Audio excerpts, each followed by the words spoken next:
The following is a Hoop Ball presentation.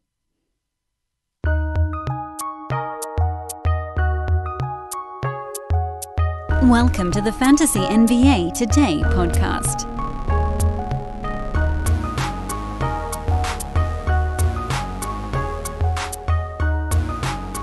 What show are you listening to? You don't know. It could be Fantasy NBA Today. It could be the box score breakdown. It's crossover day, everybody. I'm Dan Besbris, and who the hell's the other guy? This is Kurt Beach, a.k.a. Cap. What's up, man? Excited to be here, Dan. Crossover episode. Does that get the juices going for you? Yes, sir. I think we're probably throwing a few people off guard right now. They are, yeah. They tuned in. Well, particularly the box score folks are like, wait a minute, is this, what the hell am I listening to right now? Kurt, you're normally with Josh, but of course we got Thanksgiving stuff, so Mr. Millman is unavailable for this Wednesday evening show, and this is normally when I'd be doing a lot of my Fantasy NBA Today recording anyway, so we thought, hell, this will be fun. We'll do a little crossover. Folks listening to the box score breakdown, you'll get to hear a little bit from the Fantasy NBA Today side, and anybody listening to my show, this is a great opportunity for you to get a feel for what's going on our nightly show, Box Score Breakdown, which, Kurt, I know you guys do an amazing job. You get this out right as the games are ending. It's up before people go to sleep at night, so it's really the first opportunity for folks to get at the information, which that's what it's all about. You know, if you're waiting until the following morning, I'll take a shot at my own show. If you're waiting until the following morning, you've often waited too long. So you guys are doing great stuff. I love what you guys are putting together. Thanks, man. We do our best. We have a lot of fun. I used to listen to Adrian and Neil pretty much every night last year. And when you want to make a move, you just want somebody to agree with you or disagree with you. Maybe agree with you and give you that warm, fuzzy feeling before you're making that add or that drop. And so I might know who I want to pick up on a given night. And then hearing somebody else kind of confirm that just gives you those warm fuzzies. So that's what got me tuned in. And I've been tuning into your show every morning as well. Well, let's give people some warm and fuzzies. Why don't we dive right into this stuff? Listen, I'll throw out at the top of this thing, the recruiting push at Hoop Ball continues. If you guys want to get involved as a contributor over here, hit us up at Dan Besbris. You can send an email to teamhoopball@hoop-ball.com. You can hit up the cap. At CAPT. So capped. How do you actually pronounce Canegus? Canegus. Canegus. CAPTCAINEGHIS. You didn't make it easy on us. I didn't. It's not one that's helping me on the Twitter side get any followers. Yeah, I'm gonna we'll tag you. If you're looking for Cap, just look for this tweet and we'll tag him in it. So yeah, let us know. Let us know if you guys want to get involved over here. We're obviously building out a sales team, which is the new big push. Always looking for podcast and writing contributors. So come on, hit us up and join the madness, join the chaos here at Hoop Ball. Cap, get us started here. What's the first game on the docket? All right, good, sir. So with it being a massive slate today, kind of a pre-Thanksgiving feast, we have 14 games for you guys today. So we're going to try to be a little judicious here on who we spend time on, kind of trim the fat a little bit. Yeah, I like that idea. Yes, sir. So let's jump into the Brooklyn Nets and the Boston Celtics. Celtics won this one 121-110. Taurean Prince has been down a little bit. He had 12 points, 4 threes, not much else. He was one of my favorite end-of-draft kind of picks this year, and he's losing a little bit of steam, unfortunately. He's moving kind of toward the cut line for me. Jared Allen was really good with 17 and 14. Spencer Dinwiddie had 16 and 11, but missed a bunch of shots. He was 5 and 19 from the field. Joe Harris had a solid game with 21, 5 and 2. He nailed 5 triples and had 2 blocks. Solid game for Joe Harris. Garrett Temple, probably one of the guys on this team that you're looking at as a potential pickup. He had 22, 2 and 3 with 1 steal, 1 block, and 6 threes, and solid shooting. I don't think he's really a standard league pickup, though. He's probably more of a 14-16 teamer, and he could disappear completely when Kyrie comes back. Off the bench, DeAndre Jordan did not play today. And honestly, Dan, I don't see a whole lot else on the bench worth mentioning or that moves the needle in terms of potential pickups. Yeah, nobody off the bench played more than 19 and a half minutes. It's tough to get much done if you don't crack the 20-minute plateau. So, yeah, I'm with you on that one. The only thing I've been watching on the Brooklyn side is kind of, what shakes out with no Kyrie Irving, and I haven't been willing to take the plunge on almost any of these guys. Spencer Dinwiddie, who had a bad shooting game, he's obviously been doing more than enough. I'm curious what goes on with Jared Allen when DeAndre Jordan comes back, because he's been getting a lot of run. Horrible free throw shooting game in this one for Allen. I think he went, 5 for 12? Ooh, yeah, I missed that. 5 of 12. That really hurts you there. But overall, he's been really good with no DJ in there. I like Joe Harris when he's getting these opportunities. They seem like they actually play better as a team in some of these games with no Kyrie. Problem is, they had a really easy schedule. They had like 4 games in a row against terrible teams, and now they ran into a pretty good one. And I'll just throw a few Boston numbers out there. Kemba Walker, who, I can't believe how fast he came back from that scary neck injury, had 39, 6 and 4, 6 threes and a steal. Jaylen Brown doubled. Marcus Smart, Jason Tatum, obviously that's the stuff. But the name that I thought would be fun to kind of pause on for a minute is Daniel Tice, who we've been talking about at Hoopball as a guy that sort of grabbed the starting job by the reins. And he looked great, super efficient, 14 and 8 with 2 blocks, 6 out of 10 shooting. He made both of his free throws. He looks like he could have a little bit of upside beyond that sort of late, barely hanging on kind of center. Like, Cody Zeller is a guy that comes to mind as the center that just hangs on to value. Tice feels to me like he could creep into that top 90 range, and that's very much a usable guy in a 12-team league. Absolutely, sir. What is your take on Kanter? I've seen some questions on him, and he got drafted. For anyone who missed out on a big man, lots of people were taking him as a guy that could get you 14 and 8, 12 and 10 in those later rounds. And I didn't own him anywhere, but I would have moved on by now. I don't even know if he's a 14-teamer. Would you own him in a 14-teamer? Or no? What kind of format or league size do you need to be in to be looking at Kanter? 16 or greater, I think. And even that's a stretch. You might even be looking at 18 if you're getting to that point. He's not going to see any minutes. They like Tice. They like his defense. The Kanter thing is presumably for a little bit of extra scoring punch, but they're getting that from Kemba. They're getting it from Brown. They're getting it from Tatum. They don't have the lack of scoring that maybe there was a little bit of a fear of guys finishing around the bucket. Their smaller guys are taking it to the rim instead. So I don't see Kanter playing more than about 14, 15 minutes, and that's not enough. So for me, he's a drop in almost every normal fantasy league at this point. I've moved on. I agree, good sir. All right, jump along to the next one, Utah, Indiana. I don't know that we're going to have to talk a ton about this ball game. I'll do the Utah side. You can give us some Indiana numbers. But both of these teams are clubs where you're basically focused on the starters. Obviously, in general, there's exceptions here and there. Bojan Bogdanovic had the big one for Utah with 30 in a blowout loss, which is great because most of the guys ended up not putting good numbers together. Donovan Mitchell had 26 and nothing else. Rudy Gobert, 14, 13, but didn't get much going on the defensive side. I've been getting yelled at for being low on Donovan Mitchell, but in 9-Cat, he's outside the top 30 now, so he's behind his ADP again, so I don't know why I'm getting yelled at about this. Joe Ingles did have 12 and 4 steals. That's like 2 out of 3 games that have been okay for him, but he's still, for me, on the outside looking in. I'd need to see him do it 3, 4, 5 times in a row. And otherwise, with Utah, you basically know what you're going to get, especially if they're not going to get waxed by a team on a night. What's your feelings on Joe Ingles? I think he's the only guy really worth talking about on the Utah side.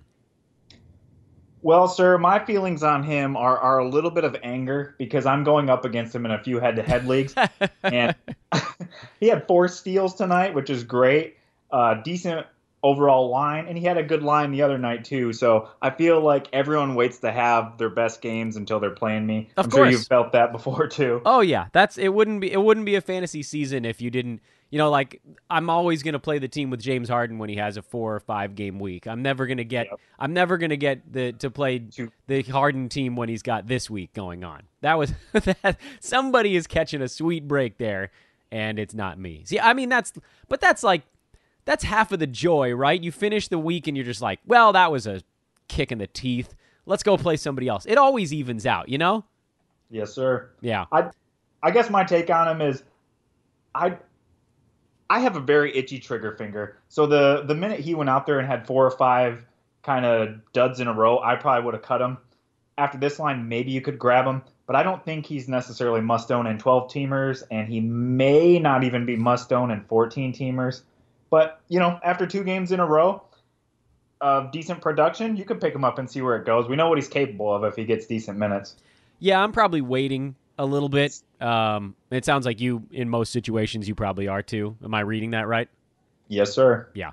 What do we got on the Indy side? This is, whole lot of nothing, basically, right? Yeah, mainly the starters. I was a little bummed to see Turner go for only 6 shots when the other starters are going for 15. Little 15, bit of foul 16. trouble for him, by the way. I'll flip that in there. He picked up 2 fouls early in this ball game, and it didn't seem like he ever really got into a rhythm. But I'm totally with you. That low usage is a bummer.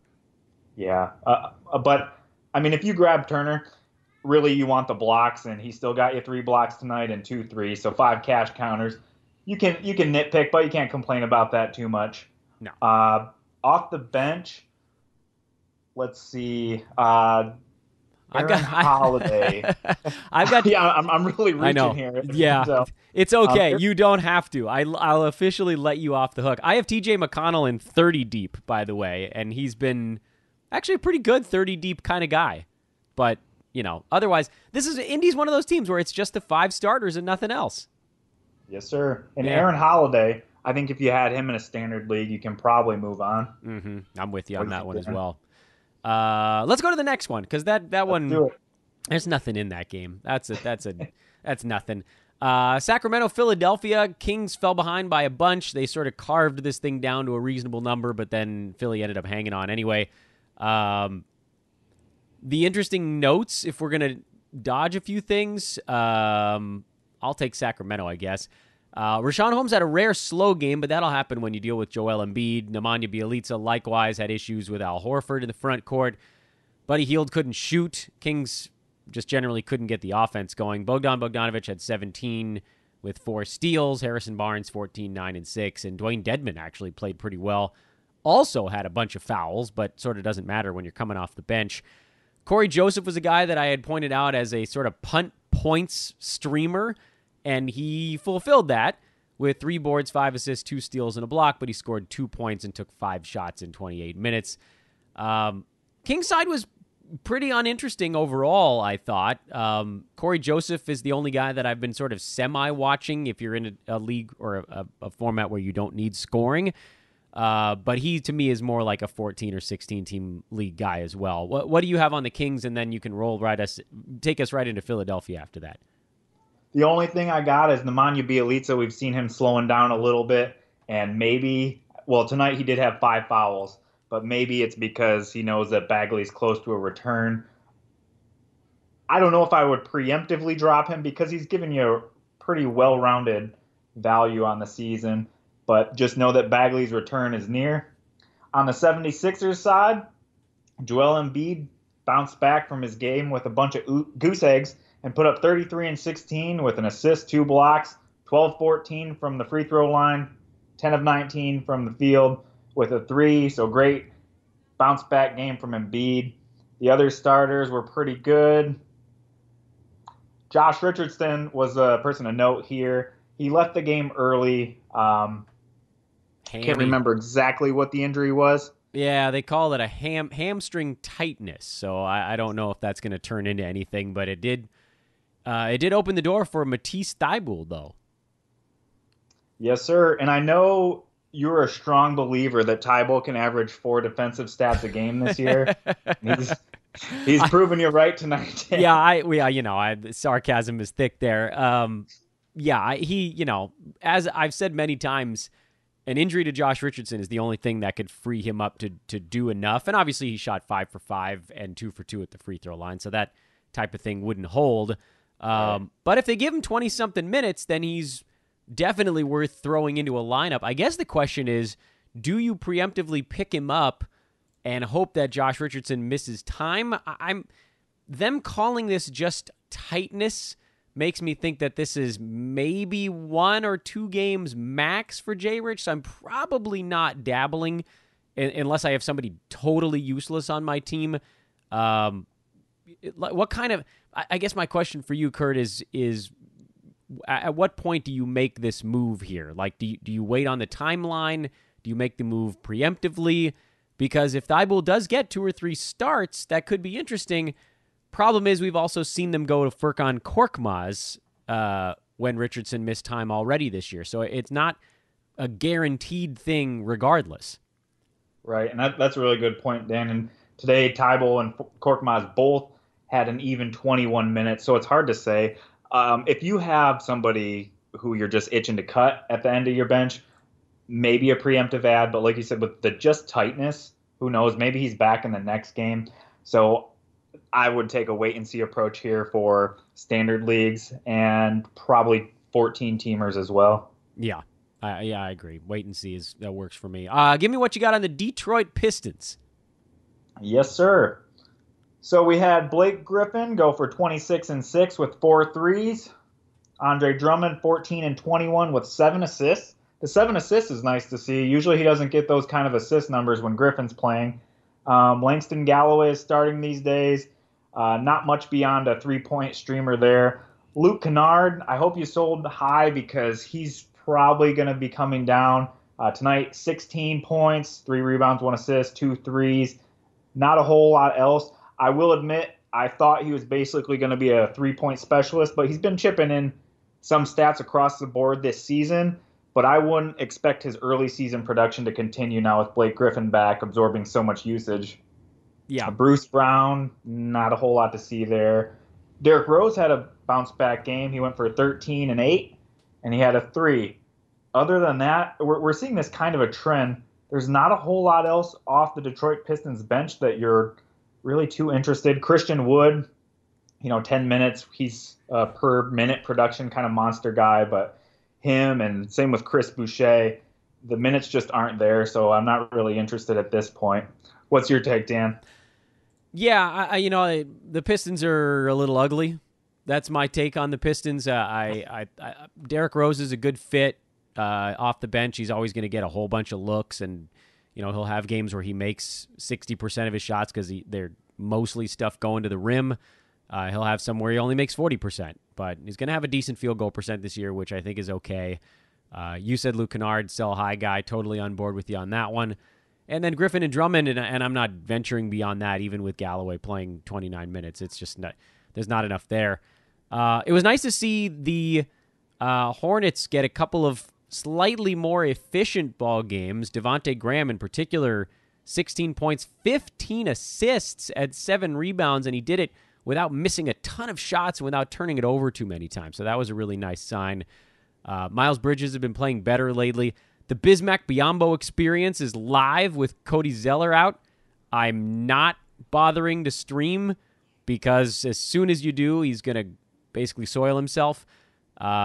Nick Batum actually took 7 shots in this game. He really didn't want to, but they just left him, and so he did it. And P.J. Washington, despite having a good ball game, only played 21 minutes. I know that this is going to be a weird take after a good game, but P.J. Washington is a drop for me. He's not seeing the minutes anymore. He's losing playing time to my old buddy, Old Man Marv. And Terry Rozier is a glorified shooting guard that they're paying a ton of money to. I'm not sure that the Hornets have a single player inside the top 100 at the end of the year. Devontae Graham has a shot at it. Rozier has a shot at it. And Miles Bridges has a shot at it. And right now, Rozier is number 98, and it's the only player on the Hornets inside the top 100. They could end up being one of the worst fantasy teams on the market. It's really surprising, too, because I looked up his stats today, and Devontae Graham, when you miss out on something, you just want it that much more. I only grabbed him in one league out of 7 or 8, however many I'm in, and I just feel like he's lighting the world on fire. But then I look him up, and he's number 105 prior to tonight on a per-game average, which surprised me. I thought he'd be way higher, and 73 on totals, but It looked like a lot of that is the 40% from the field, high turnovers, and not a whole lot in the defensive side. So I don't think he's as good fantasy-wise as people think. So you might be able to turn a profit there. And the only thing, Dan, that I'll be slightly contrarian on, just for a little bit longer, is P.J. Washington, because I know his minutes have been down in the last 4 or 5 games, and he's been scoring in single digits for 5 or 6 games prior to tonight. But he'd gotten a lot of fouls. I think it was today he had 4, then it went 3, 2, 3, 5, 5. And it seemed like as soon as he got 2, they yanked him for quite a while. So just with as bad as the Hornets team is, I'm slightly interested in holding on a little bit longer. But like you said, he's very, very near the cut line for me. Yeah, he's pushing it. He's pushing it. The whole team is pushing it, frankly. Toronto blew out the Knicks, so, fun times if you had a Knick. The good news, I guess, on the New York side is Mitchell Robinson played 31 minutes. That is an enormous deal. And Julius Randle didn't completely kill you with his percentages for one game. Otherwise, they were horrendous. And I struggle to find any other positives for the New York Knicks. I mean, that's just they're a terrible team and a terrible franchise these days. But okay, leaping right through the box score. Actually, Cap, give us the Toronto side, and then I have a couple of points of discussion on this game. All right, sir. So Pascal Siakam did his thing. He was good. Fred VanVleet, kind of a down night, but he was all right. Norm Powell, he starts and sometimes gets minutes, only 21 tonight. Not really a standard league dude. Marc Gasol, he had 3 blocks and 2 steals and a 3, so 6 cash counters is nice, but only 3 points, 3 rebounds, 3 assists. I go back and forth on him. I think he's a cut in standard leagues if there's a hot free agent out there, but I understand if you want to hold on. OG Anunoby had a nice game with 13 and 12, 2 steals, 3 threes. Chris Boucher actually got 25 minutes off the bench today. Yeah. So, like we just blowout like time. We just mentioned, garbage time. Gotta love a little garbage time. Yep. So don't read a whole lot into that. And Ibaka's due back. I'm pretty sure any day now. Terrence Davis, he's had a few good games, and I didn't even know who this guy was prior to the season starting, but he had 15 points, 4 boards, 5 assists, 3 threes. I think it's going to be pretty hard for him to hold standard league value, but 14, 16 teamers, you can maybe look at him. Rondé Hollis Jefferson had 12 and 4 with an assist. He's borderline standard league dude. Other than that, Dan, it's kind of the same old story here in Toronto. Yeah, I'm not into the Toronto backups. Like you said, Serge due back pretty soon. Kyle Lowry is not supposed to be out all that much longer. I'm probably just sticking with the sort of usual fare on that side. I'm a proponent here of buying low on Mitchell Robinson. The fact that he played 30 minutes in this game, and I know there was a lot of garbage time, is just sort of like one quick reason. Hey, if this dude can figure out a way to stay on the floor, they'll give him a few extra minutes. The time is close, man. I don't know that there's a ton of time left to go get him if you want him, and you might not have to pay as much right now. Are you a Mitchell Robinson buy low guy, or are you just the Knicks are so? Because I understand the philosophy that the Knicks are just so terrible that they're not worth exploring. But he's like, what is he? He's ranked in the 70s or 80s right now. I'd definitely go pay that type of price or even a little bit more for him because I think good things are coming for Mitch Rob at some point this year. Dan, I, like you, am all aboard the Mitch Rob train. Yeah, that's what I'm talking ever about. Since, I think it was about a year ago, he had that game where he did almost nothing but block 9 shots. I picked him up everywhere. I love this guy. But I'm a sucker for the defensive stats. I love those steals and blocks. So I did not want to pay the draft day price for him. You know, you saw some places he was going early second round, some places third round. And I love him, but you're missing out on so many other stats if you took him there. So I'd love to have him, but I would much rather have at that range maybe somebody like a Miles Turner. So I didn't end up with him anywhere, and I hate it, but I knew with the foul trouble and New York's just being a disaster that there was a good chance that he'd put up a couple of bum games and I could buy low on him. I wasn't expecting it to go on for a month. But yeah, I'm trying to buy on him everywhere I can. The 31 minutes is amazing. I wish he'd do a little bit more with it. But again, it's 31 minutes. I'm pretty sure that's a season high. It may even be a career high. I'm not, fact check me on that one. But yeah, great guy. And you probably won't pull this off in most leagues, but I had a league where I sold Aaron Baines when he was at the heat of his production and got Mitchell Robinson. Wow. So well done. Well done. Absolute steal, I thought. And you probably won't see that happen in a lot of leagues, but it just kind of shows you where people are at with him. Unfortunately, I haven't seen it in any of my leagues, but I've heard, on the forums and on Twitter that some people are saying, should I pick him up? Should you pick him up? He could lead the league in blocks. Yes, you should pick him up. Unbelievable. Truly unbelievable. That's my soapbox on Mitch Rob. Yeah, I like love it. The guy. I'm with you on that box. We're on that soapbox together. Miami Houston. This game was actually a pretty good separation. The Heat made it a better ball game late. Houston side, my guys are back, man. Daniel House and PJ Tucker together again, and at last I can be happy. Tucker 7-7 with a 3 and 4 steals on 3 out of 6 shooting. His typical 9-cat fantastic dominance. Daniel House actually had a big scoring game. He put up 23 in this one. 4 boards, 2 assists, 4 threes, 2 steals. I love these guys, man. I really do. No Clint Capella in this ball game. He'll be back most likely pretty darn soon. And cap over on the Miami side, no Jimmy Butler, so usage to go around in this one. How did that turn out?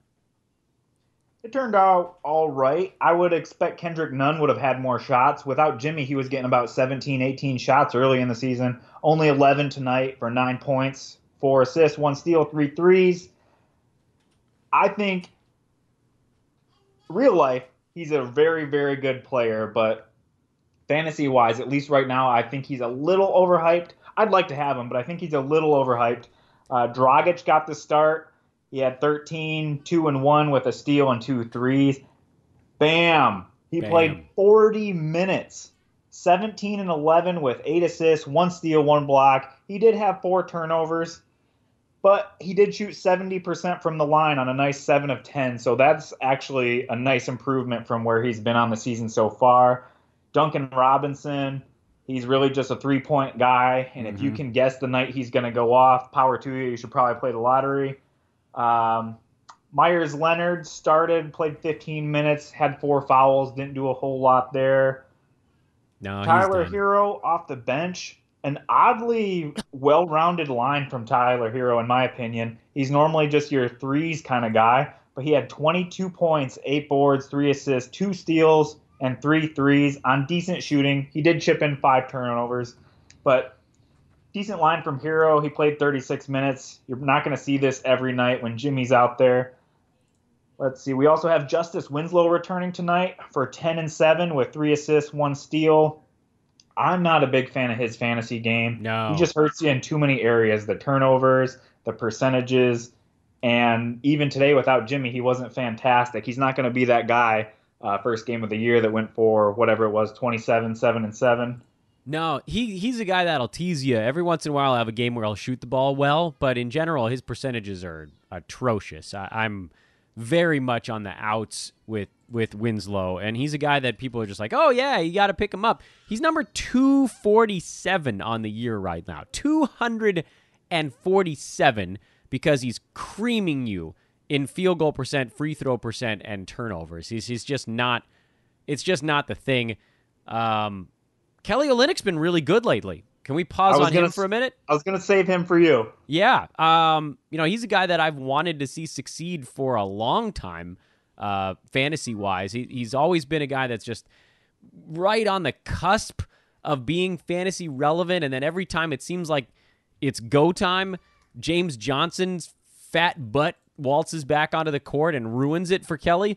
But James Johnson's nowhere to be found this time around. Olynyk's played a solid 24 minutes to 32 minutes in most of his games lately.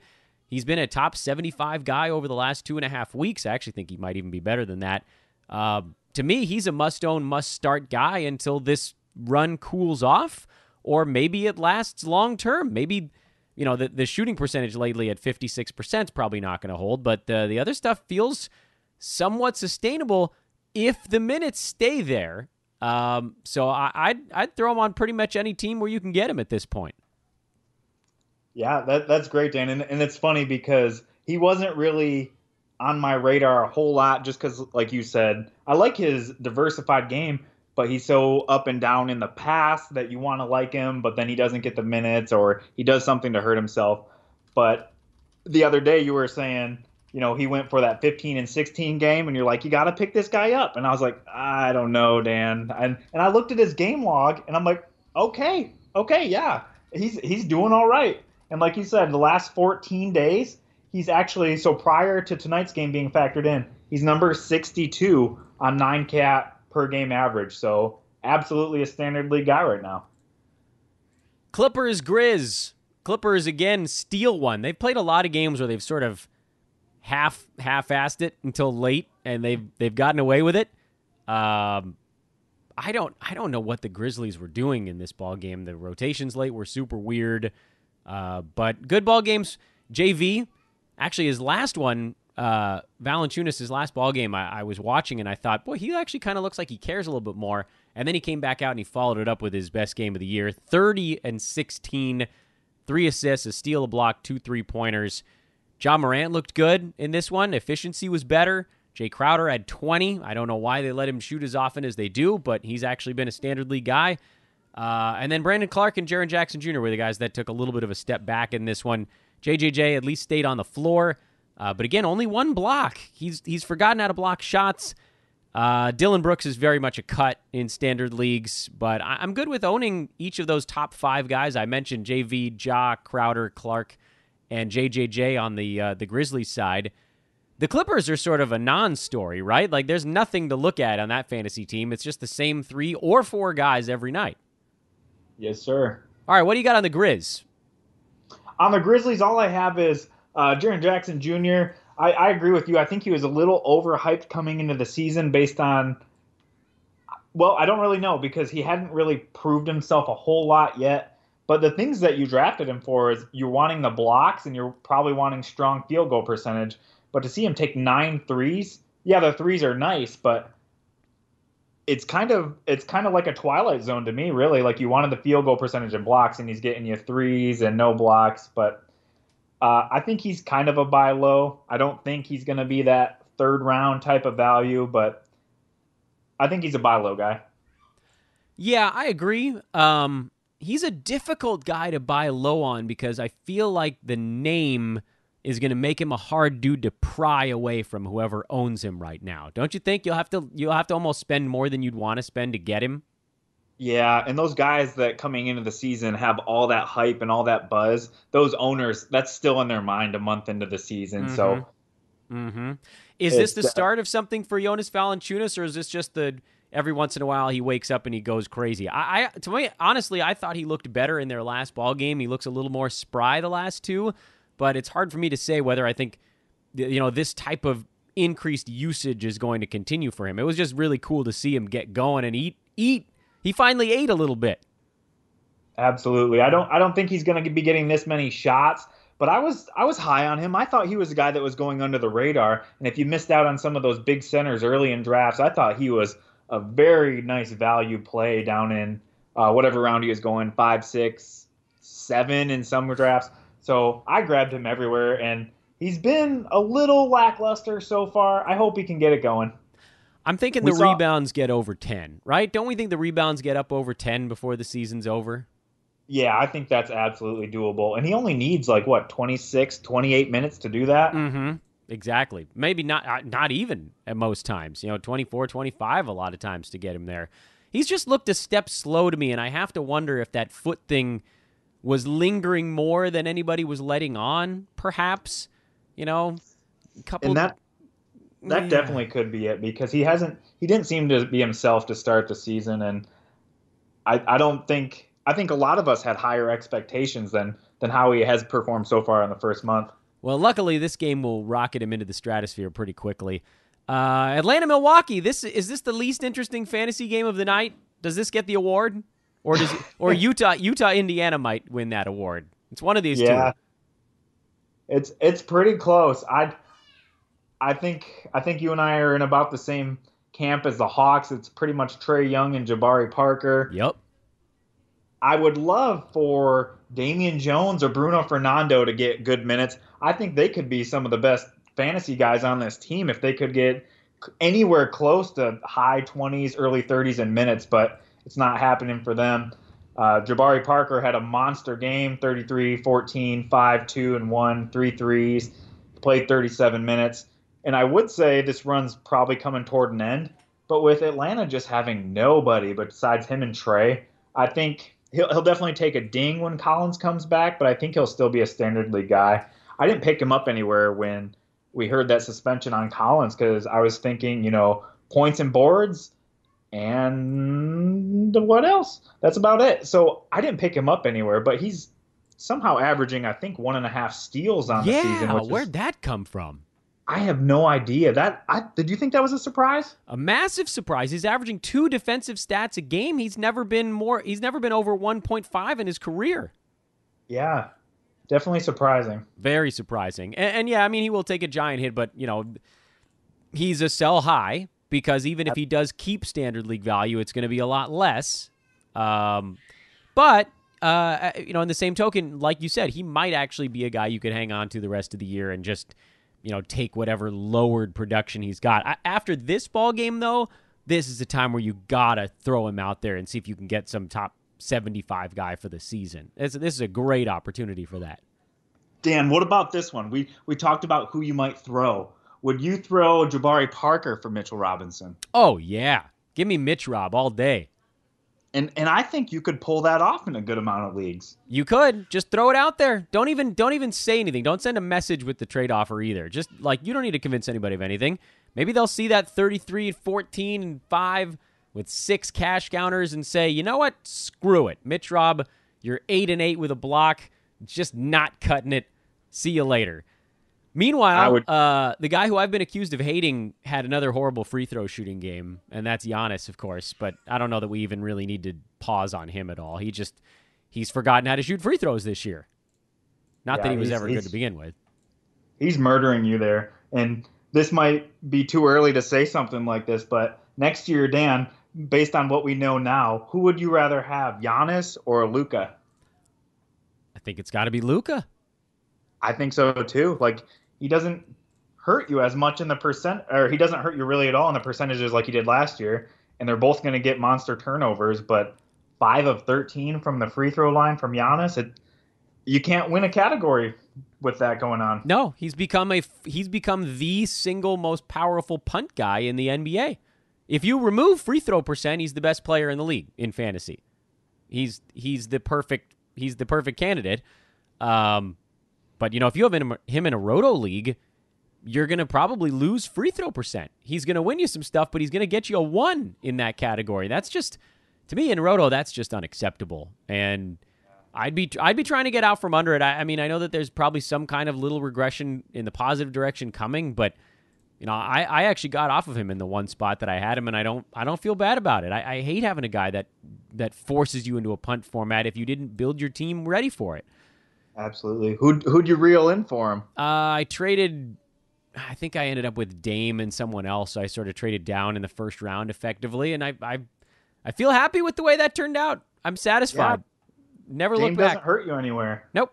Did it. Not looking back. I know that there's going to be these 50-point games for Giannis, but whatever. I don't care.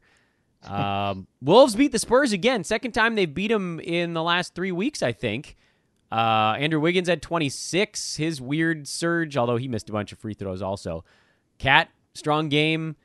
Everybody's watching Jarrett Culver. He had 10 points, 5 assists, 2 3-pointers, a steal and a block, but again, not making shots.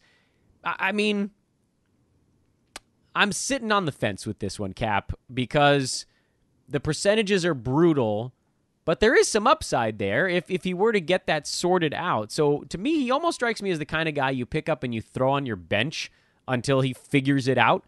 The question is, how long is that going to take? That could be February. So I don't know if we have the patience for that kind of thing, because right now his percentages are so bad that they're absolutely killing you.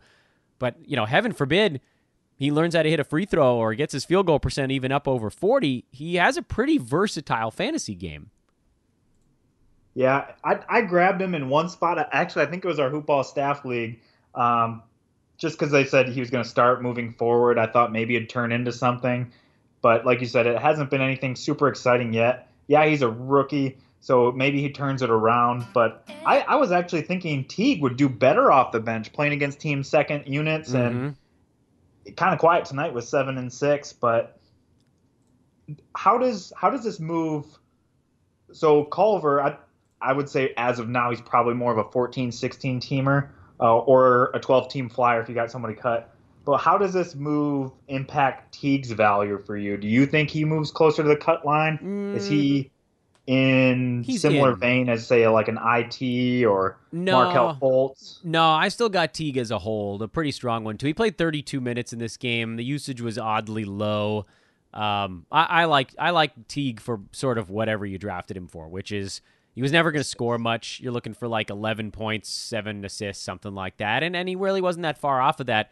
If he makes one more of his shots, or 2, hell, he could go 4 for 8 from the field, then he's at 11, 3 and 6 with a 3, a steal, and a block. And that's perfectly reasonable, top 90 point guard stuff. Basically right where he was getting drafted. So, no, he's very much still a guy I'm hanging on to. What about you? Yeah, I think so too. And especially with assists, the rarity of them to this year and how much they dropped off. Like you knew somewhere around the 90s, 100s, Teague was going to be sitting there, and assists were hard to find this year. So definitely. What is your take? I'm guessing on Wiggins. Do you buy his transformation? Do you think this is real? Yeah, I can't believe it. I can't believe it. It is real. I mean, the free throw number is starting to come back down to where he's been throughout his career, like right around 70. Yeah, I mean, this is real. They put those damn stickers on the floor, and it's totally changed his game. He's not taking long twos anymore. His field goal percent being higher, I don't know if that hangs out at 47. That may take a step back, but he's taking like 7 3-pointers a game, and then he's taken like 10 shots closer to the rim now. He's eliminated the incredibly low percentage, low value shots from his game, and it's changed everything. They've got him out from under his terrible tendencies. I don't know how they did it. I don't know how Ryan Saunders pulled it off, but they sort of broke him, And looking at some of his numbers from years past, he's shooting the same percentage from downtown. He's always been a 33, 34% three-point shooter. So it's not like Brandon Ingram where he went from like 25% to 50% overnight.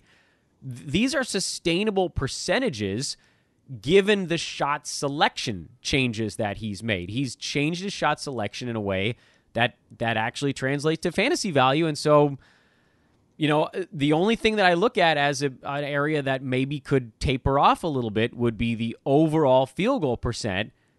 But again, with the fact that he's getting either closer or farther, the true shooting, the effective value of his shots is better in a way that keeps him on the floor and makes him more valuable. And he's just he's going to hang on. I mean, he's number 47 right now. I'd say he probably finishes in the 60s, but that's about 60 slots higher than any of us thought he was going to finish. I got to give the golf clap to Andrew Wiggins. I think he's done it. I do too, sir. And I think you and I are in a similar mind on this one, that we probably don't own him in any place. But if you did, what would you be doing? Would you be riding it out, or would you be trying to sell high? Ride it, baby. I got him in 1 points league, and I'm riding it. Yes, sir. There you go. Spurs side. We're always trying to figure out what the hell they're doing. Derek White, DeJounte Murray split the point guard minutes right down the middle again. Jakob Poeltl, late round plotting center friend of mine, had 5 blocks in this game. He's a guy you could sort of stick in there if you need some blocks, some field goal percent, some rebounds. He has no upside really, but there are leagues where I could use a guy like that. But effectively, this team is DeMar DeRozan, LaMarcus Aldridge right now. There's no other fantasy team on this, or no other fantasy value on the Spurs until they fix their guard situation. And I don't know what has to pop for that to happen, but they're horrible this year. The whole thing is coming apart for this team. Yeah, it's a little brutal over here, and even DeRozan and Aldridge, I heard Coach say one day that he doesn't want anything to do with the Spurs because if they play their way out of the playoffs, which seems crazy to even think about, I mean, he's the originator of load management, so it could hurt you there. And I was in the same mind as you on Murray and White coming into the year. I wanted nothing to do with either one, and there seemed to be really strong camps for both sides. And I just kind of met in the middle, and I was like, well, you guys can fight over it. I'll take somebody who's going to get me 30 minutes a game in that range of the draft. But the one guy who kind of just plods along here is Rudy Gay. He's not exciting, but 10 and 11 with 4 assists, so he seems to be surviving here. And one other guy that I've kind of picked up in a few places for streaming is Bryn Forbes in the threes department, but he was a little quiet tonight with only 1. Yeah, but he is a streamer. You're right. I mean, he's the streaming type. I kind of put Rudy Gay in my streaming category as well. I like his percentages, but as a guy who loves percentages, you think that I would gravitate towards Rudy Gay, but really those are sort of the only good things he has going most ball games. There's just he needs to do a little bit more night to night. Like if you could figure out the games where he's actually going to go out there and do some stuff, then you win. Because, every once in a while I'll have an 18, 5, and 3, or like this one, he had 10 and 11 with 4 assists. But in between there, 5 and 1, 7 and 4.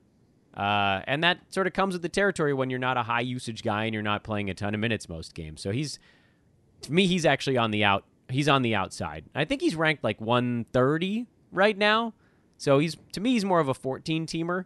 Or like a 12-teamer with a 6-person bench with unlimited, right? Like a head-to-head league like that. But you really do. Your league needs to go pretty close to 200, I think, rostered players for Rudy Gay to be a guy that you're strongly considering using one of those roster spots on. I think this is going to be the last one you and I do together, if I'm not mistaken. That's Washington and Phoenix. And that was a fantasy gold mine, 140 to 132. That's a fun one, man. The Wizards can score. Damn. Yeah, they certainly can. Their main guys here, Bradley Beal, who went for 35 and 6 with 4 threes, and Tom Bryant had 23, 9, and 5 assists and 2 threes. Yeah, they've had some monster games against a few teams this year. Phoenix or obviously Phoenix tonight, Houston. It seems like every time I turn around, they're putting up monster numbers here. I love it, man. I love it. This is the right way to be a losing team. Go have fun. Don't be don't be the Knicks. Be the Wizards. Go have fun when you're losing. And then they won this one. They're gonna sort of stumble nose first into a victory every once in a while if you're out there and you're enjoying yourself. Kudos, Washington. You've made a bad season fun. Yes, sir. I'm putting, by the way, I'm jumping in to just say I'm putting IT on my bench. I'm not dropping him because his usage actually was a little bit better in this one.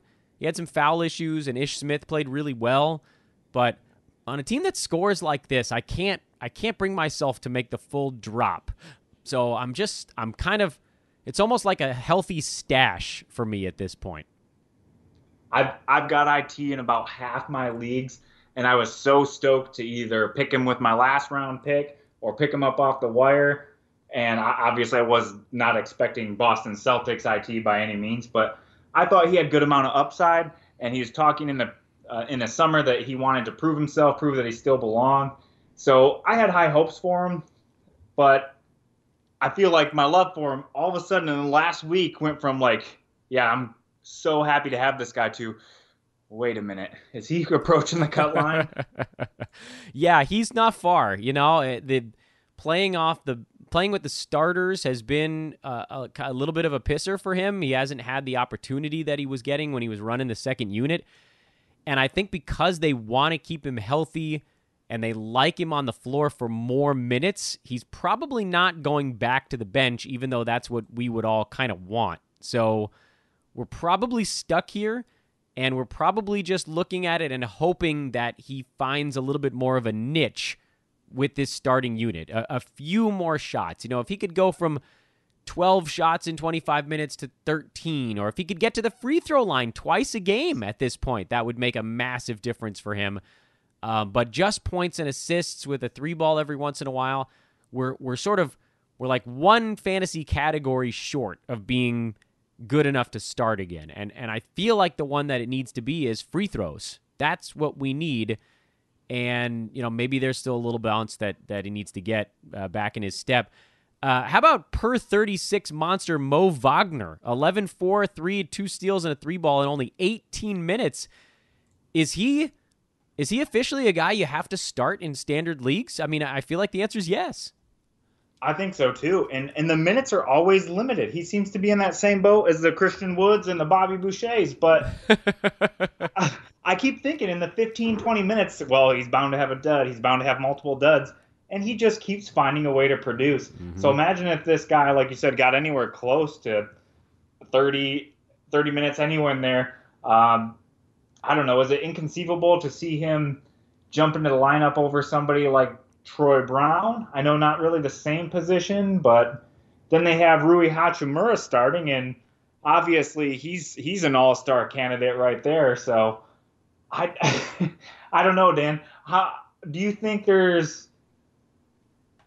it takes to see Wagner get some more minutes here? I honestly don't know, because they love Thomas Bryant. Hachimura's their rookie, so they have to play him. Davis Bertans was a guy they acquired, so they're going to play him, and they love his floor spacing ability. Sadly, there aren't a ton of minutes to go around. It's not like there's a big man where they can just pull the minutes for him. He's pretty much exclusively playing center at this point. I know Yahoo actually had him listed as a power forward until 2 days ago, and kind of an odd twist in all of this.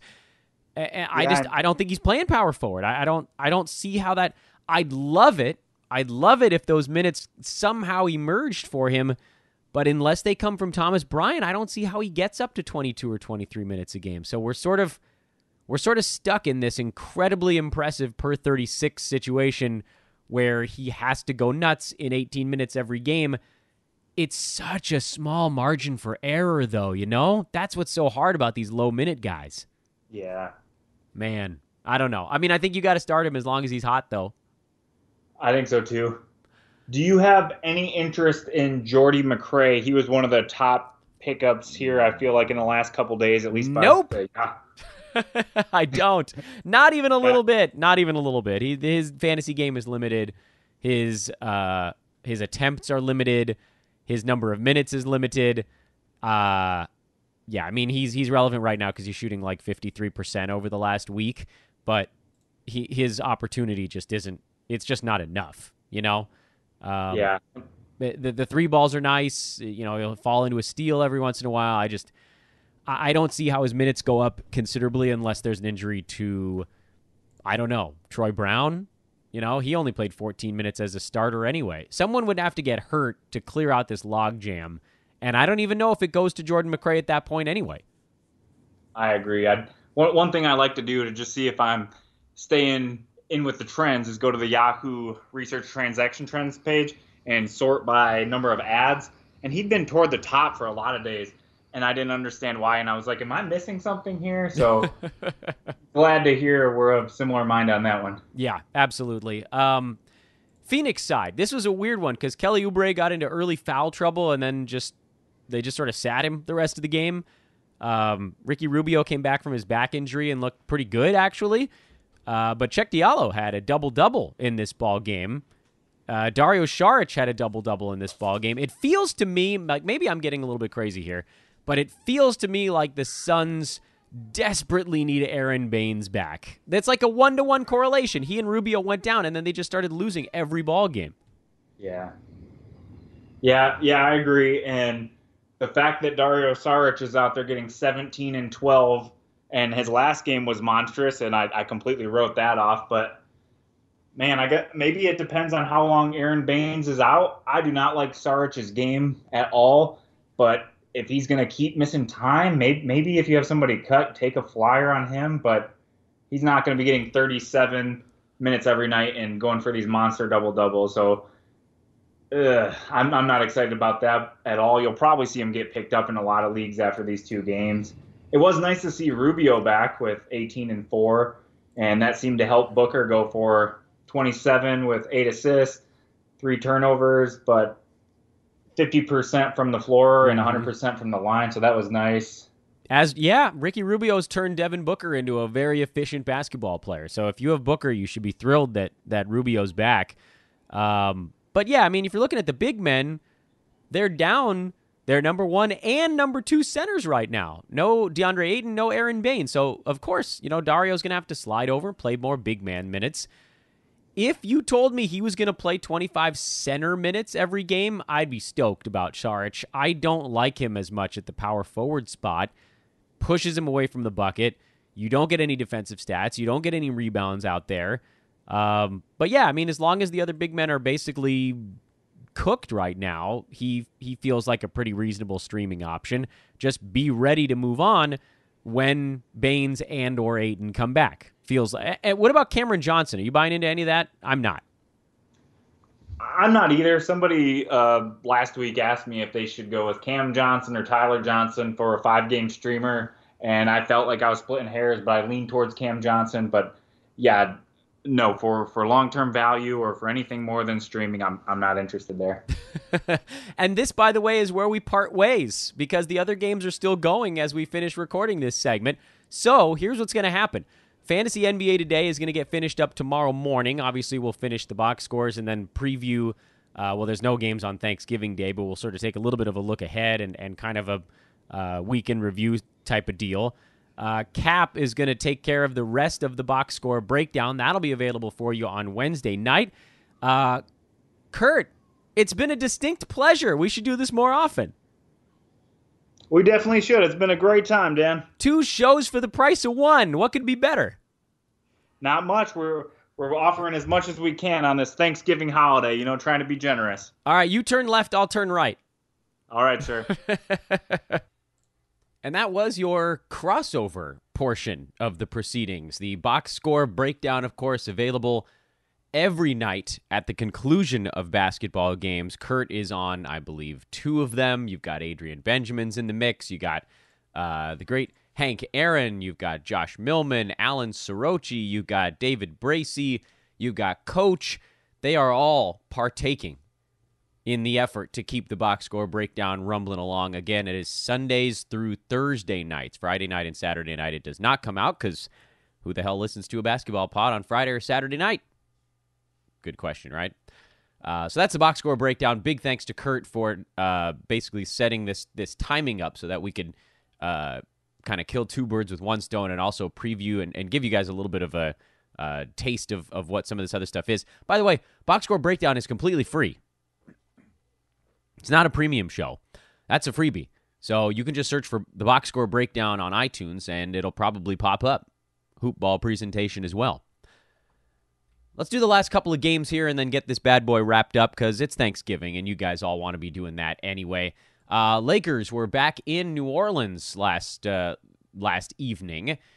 You see, now we've rotated here, and we're no longer recording as the games are ending. Now it's officially Thursday morning. Anthony Davis, 41 and 9, 3 steals and a block. He continues his strong year. LeBron James, everything very good except for the free throws as per usual.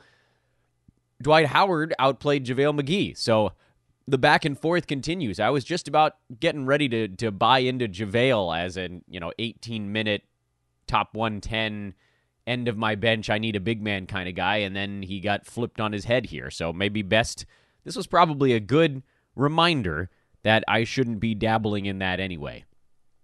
Kyle Kuzma had 16, 5, and 2, but he's not going to be a fantasy guy this year. There was hope, I think, that he would be a big-time scorer, so I guess maybe you could consider that in a more points leaguey scenario. But from an overall 9-cat, he was never going to be a great choice this year, not as the third fiddle behind these 2 guys. And, you're in trouble if this is a guy that you're relying on. Alex Caruso played 25 minutes, didn't do much with them, but he was an enormous plus 23, best on the team during that stretch. So that turned out to be a pretty big deal for the Lakers. And it came at the expense of Rajon Rondo because guys were just blowing by him. This is something we know to be true. The Lakers are going to win when they can actually get a stop or 2 because, damn it, they'll score plenty. LeBron and AD can handle that side. And then Anthony Davis, obviously, his defense is fantastic, but they just can't have a sieve out there the way that Rondo has been late in his career. and particularly last year, he was atrocious. New Orleans is starting to get healthy, aside from Derek Favors, who actually was listed out for that ball game on personal reasons. So that might be a good sign for his return after the Thanksgiving holiday. I don't know for sure, but we'll obviously continue to cross our fingers and kind of wait with bated breath because he was dunking before he hurt his back. Do I play him his first game back? I probably don't. I'm a little worried he only plays like 18 minutes in that one. But as soon as he clears 20, if he really is healthy, he's going to be doing a ton of rebounding on this team because they don't have a ton of size behind him, and the one they do have is Jahlil Okafor, and he's just not very good at basketball. Every time Okafor has a big game, somebody feels the need to yell at me on Twitter about it. But, I mean, look, this is who he is. He's just not good enough to earn consistent minutes at the NBA level on a team that has any hopes of competing, and New Orleans is barely that. But anyway, that's sort of beside the point. We'll watch for Favors. Josh Hart's return came with 25 minutes of action, 9 points, 5 boards, and assist. I think he's going to be worth owning going forward. I believe he probably sees a couple more minutes at the expense of E'Twaun Moore. But the best news from this one is that J.J. Redick still played 35 minutes. And that was one of those things that we talked about on this podcast. And I don't have time, unfortunately, to listen to everybody else's shows or read everybody else's takes. But I do know that if you click the little red note next to guys on Yahoo, I believe it pulls up the most recent RotoWorld blurb on a guy. And it was about 2 weeks ago that there was a blurb on Yahoo that, again, I think was RotoWorld, but I honestly don't know. And it doesn't matter. This isn't about who's right and who's wrong. It was saying that he was cooked, effectively, that he was cooked, that like he just wasn't going to have fantasy value. And in the moment, it was right. Remember, he was playing like 21 minutes a game the first few games of the year. It was like a week and a half where he really wasn't doing anything, and it took some injuries to kind of spring him loose. But if you remember, on this podcast, I said there's just no way he signed with this team to play 18 minutes a game. These guys go into it. It's not just the money that brings them to a place, because Redick could have made plenty of money at a lot of places. Lord knows Philly still desperately needs shooting. I'm sure the Lakers would have loved to have his shooting. The Clippers would have, I mean, there's countless teams that would have absolutely adored having his outside shot on their club. But he chose the Pelicans, and everybody's like, oh, well, he believes in the young guys. Yes, that's true. That had to be part of it. The money is part of it. But the third thing, and this is also my reasoning for the Marcus Morris stuff in New York, is that guys make decisions when a GM or an owner or whoever comes in and says, this is what your role is going to be. Guys want to play. You know, Redick, I'm sure, said, hey, what's my role on this team? And they said, you know, you're going to be having your same role. Seasons past, you're going to be a starting level guy. You're going to play starters minutes. You're going to see 28 minutes a game or whatever it is. And in that moment, he was probably like, okay, cool. Very good. So there was just, to me, there was kind of a disconnect. Something didn't add up. When something doesn't add up, that means there's something else going on. So maybe he was playing a little bit hurt. Maybe he was sort of being eased into the season so as not to, you know, break his body coming out of training camp.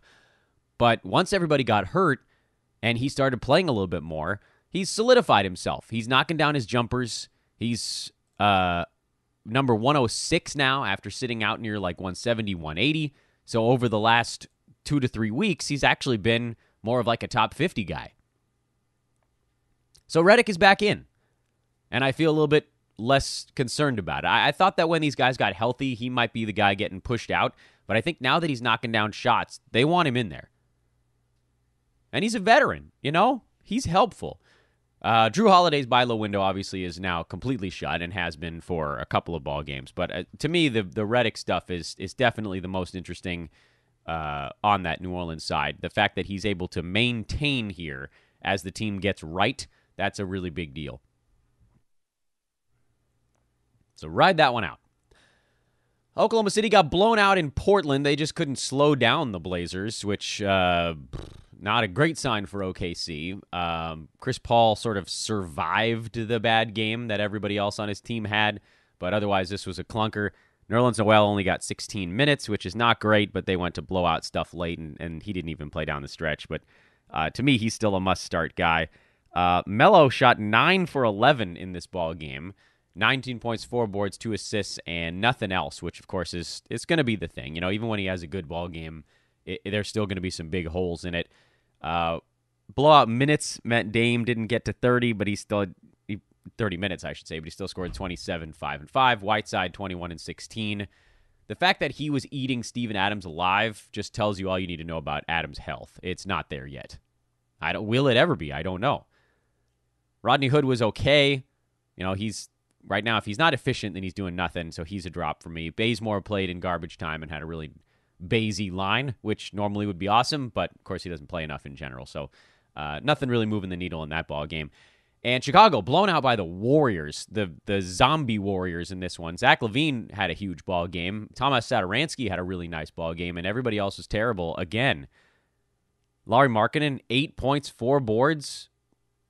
I mean, I'm still calling him a buy low guy, but at the same time, I don't know that you need to actually give up anything at all to get him. Kobe White continues to be a guy I don't want anything to do with. His inefficiencies are colossal, and as you can see, when things go bad, they go real bad. Sato's a guy, well, you guys listen to the podcast. Satoransky's a guy that I think still has pretty good upside this year. I tried to pick him up in places where he was dropped, but my waiver priority wasn't high enough. I don't know that I would race out and try to trade for him because Chicago is such a mess, but he has been pretty good, actually, over the last couple of weeks. I think he's a top 80 guy over that stretch. Not going to score much, but boards, assists, steals, some threes, good percentages. He's just sort of like a nice across-the-board point guard who, as things devolve in Chicago, it almost feels like he has to get a bigger role because the other guys are so bad. Hell, even as Zach LaVine fluctuates, Sato seems like a guy trending up. I think he's trending up. Maybe you can go get him for very little. Tougher after a 19-7-7 game, but he's a guy I like, certainly. Chicago's a tough one, though.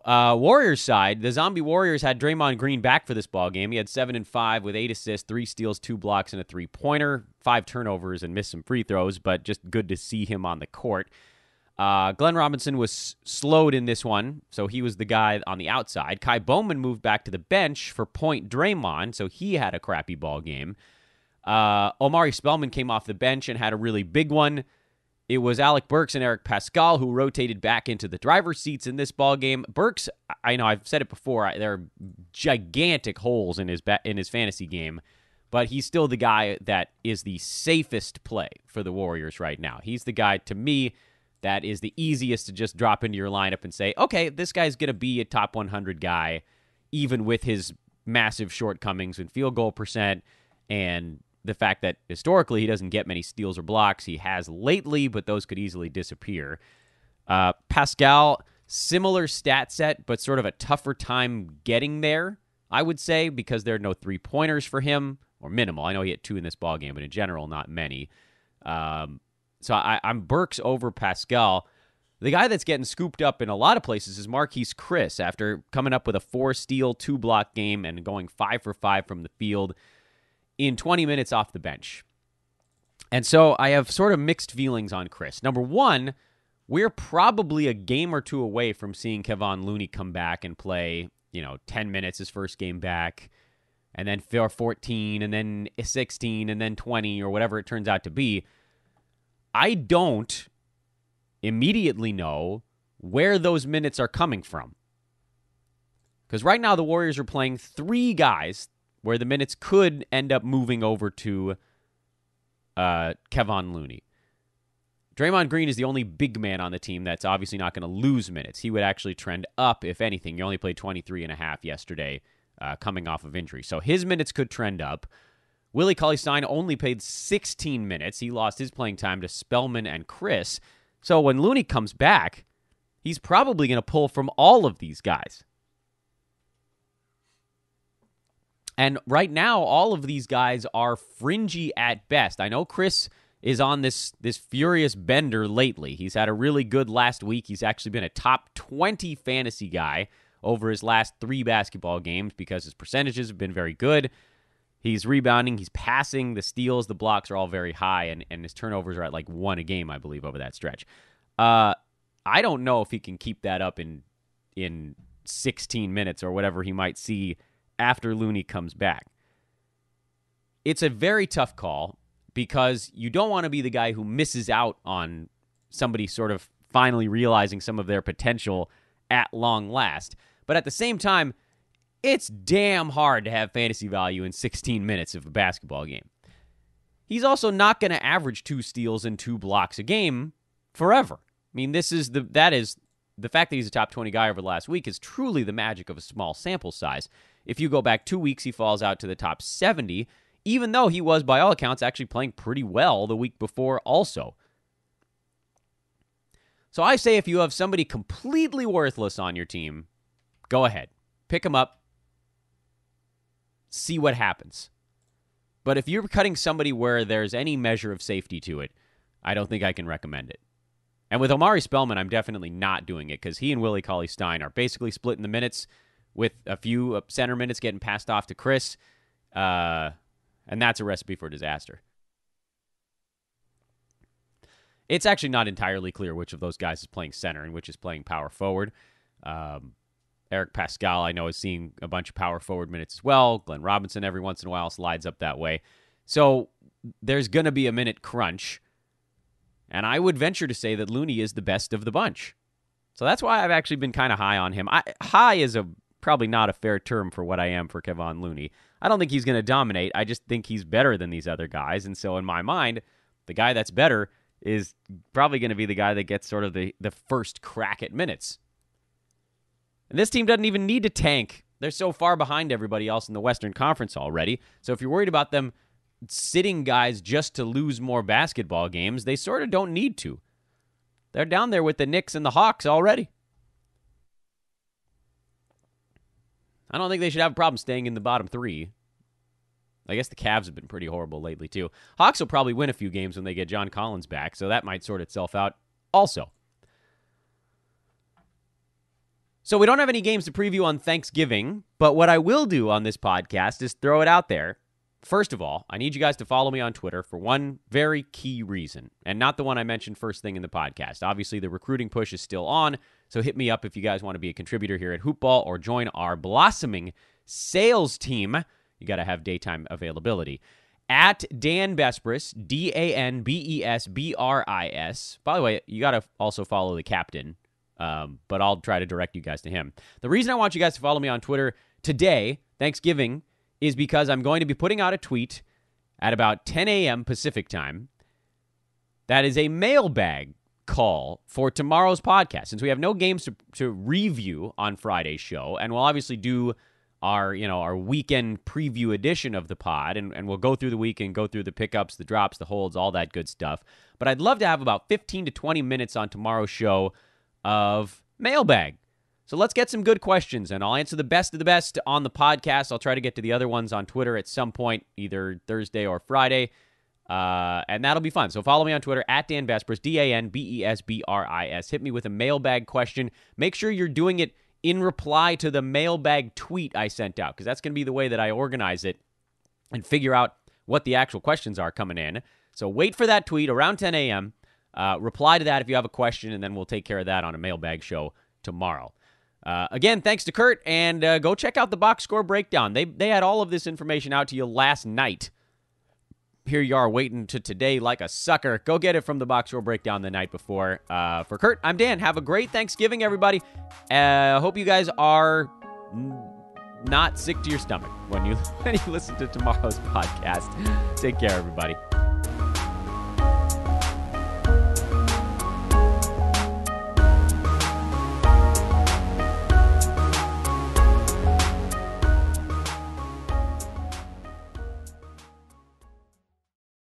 This has been a Hoop Ball presentation.